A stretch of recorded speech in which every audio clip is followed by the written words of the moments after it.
अस्सलाम वालेकुम, आप देख रहे हैं के न्यूज चैनल। खबर शामिल करते हैं आरिफवाला से। हमारे ब्यूरो चीफ शफीक पुल की रिपोर्ट के मुताबिक आरिफवाला नीली बार ऑफिसर क्लब के एग्जीक्यूटिव मेंबरान का अहम इजलास असिस्टेंट कमिश्नर मोहतरमा अलीज़ा रेहान की ज़ेर सदारत मुनक्कद हुआ। इजलास में सेक्रेटरी ऑफिसर क्लब ने हैडमिंटन कोड और दीगर क्लब के रेवेन्यूशन पर आने वाले अखराजात की तफसील से आगाह किया और नए 5 मेंबरान की मंजूरी के ऑर्डर्स भी लिए।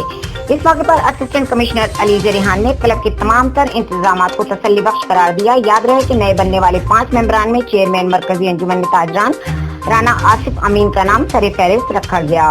इसके अलावा union of journalist registered Arifwala के चेयरमैन मोहम्मद अब्रार शेख एडवोकेट ने बतौर executive legal adviser officer club शिरकत की। इजलास के अख्तिताम पर मौजूद मेंबरान के एजाज में एशाइया भी दिया गया।